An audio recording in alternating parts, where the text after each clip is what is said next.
And Susie, no, we ain't got no worries, we are looking like the old. Turn around. Tapoti hizo vitu tunataka. Pesa kwa bank, a mortgage. Nadhani hizo ndio vitu mimi udai tu. Hizo ndio vitu kila mtu hutaka tena. Doesn't she just look like a proper woman? Look at you. You're nothing. Hi. You know exam results are out. I'm going to be a doctor. Yes. I can get a scholarship. Yes.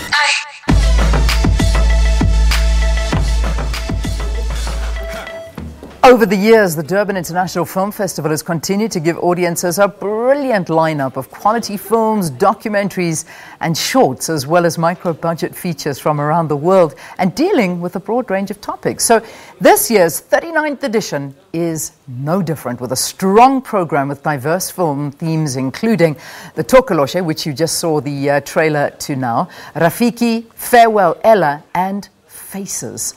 This year, the festival also pays tribute to the anniversary of late President Nelson Mandela's centenary birthday, with films and documentaries reflecting his legacy. From our Durban studios, we welcome Charlene Versveld, the festival's publicist, and Jerome Pequane, who is the director of the Tokoloshe, which you, as I mentioned, have just seen a little snippet from. Good to have both of you. Thank you very much for being on the program. Thank you for having us, Leanne. Thanks, Leanne. It's nice to be here. Good, good. I'm so glad you could make it. Now, I mean, we talk about 39 years, Charlene. I mean, it's quite incredible when you look back at the history of the Durban Film Festival. Talk a little bit more about sort of where you've come from and how big the festival actually is now. Okay, but can I first start off with that trailer was a trailer from the Table Manners by Leli Maki and not the Tokoloshe. So just in case people get confused. Thank you for correcting us. Thank you. Yeah, it's a compact festival this year. It's a festival about honouring filmmakers. So this year we have about 185 films. We've got the Durban Film Mart, which is an industry program within the festival. We've got the 11th Talents Durban, which is a program for filmmakers, kind of intermediate filmmakers. We have the 14th Wavescape Surf Film Festival. And we have the first Isipetu Emerging Filmmakers Hub, which has been sponsored by Durban Tourism, which is a free industry event for emerging filmmakers and the general public. Yeah. And as well as the BRICS Film Festival, which starts on Sunday. Wow! Exactly. So that's another. Is that something completely different? Is it part of the Durban Film Festival, or is this BRICS Film Festival something different? It's something different, but it's aligned with the overall offering for film in Durban over this time. Yeah. Excellent, because I imagine having members from the BRICS nations here and present, showcasing different films from these nations, is something that is very, very important. Because I mean, you know, if you can sort of get industries, I mean, we know how big India is when it comes to Bollywood. I think we've got a lot to learn from them. Yes, indeed. And I think just the whole gathering of filmmakers in the country, I mean, we have about 500 to 600 filmmakers, including Jerome sitting next to me, who are here just to kind of either see films or to discuss to network with other filmmakers, to pitch projects and that kind of thing. So of course, yeah, having representatives from other countries is vital for the networking and the connections that filmmakers make across the globe. Yeah. All right, Jerome, let's come to you now. And I was sort of wondering, because while I was watching that trailer and I saw the synopsis of your film, it kind of didn't make sense to me, because the trailer we were looking at looked completely different. I mean, your film that you've come up with, the Tokoloshe, it's a psychological thriller, somewhat of a horror film, which really explores the reality of far too many women here living in South Africa, whether we talk about patriarchy, gender-based violence. You know, this is something that is a harsh reality. Talk to us about this film.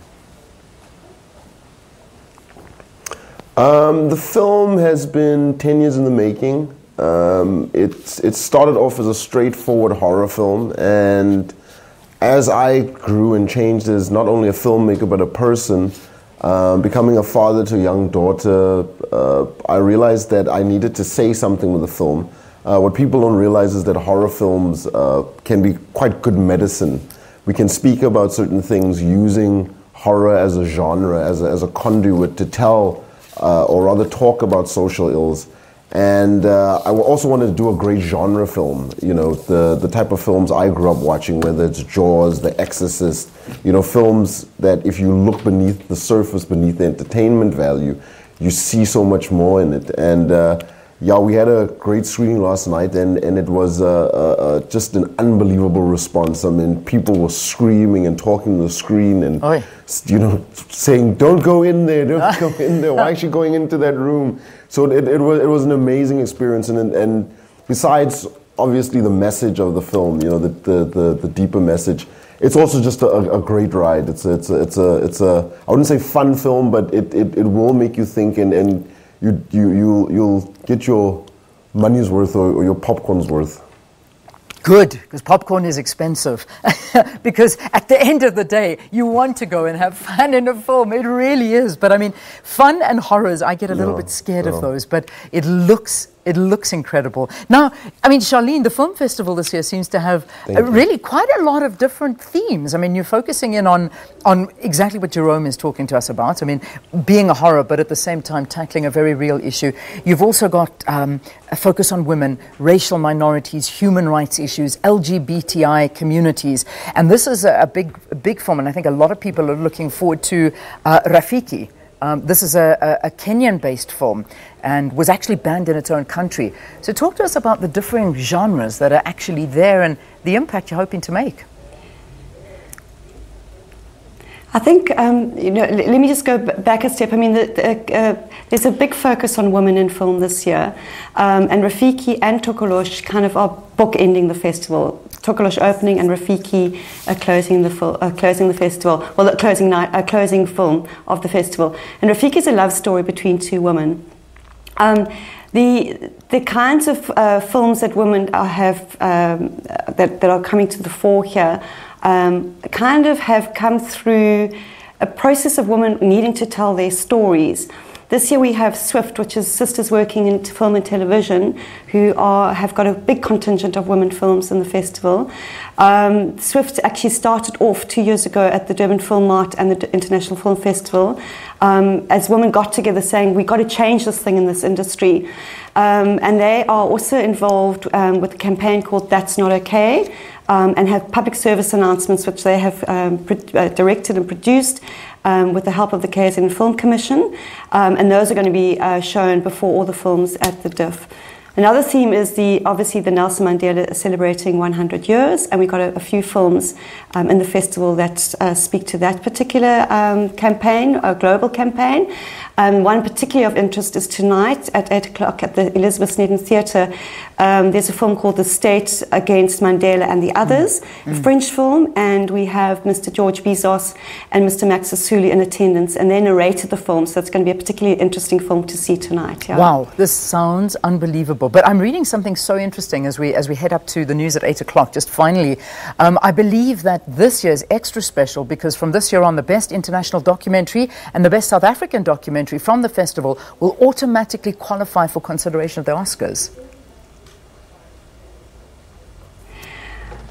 Okay, I don't know terribly much about that in terms of the layering and the detail of that, but just so there's an understanding that there are two levels to it. So obviously it gets nominated for a nomination. Oh yes, of course. So we do know that. It's the first level of the Oscars, yes. Yeah, but it is, I mean, it's quite a great development that it even does get that far from winning at DIF, which I think is great.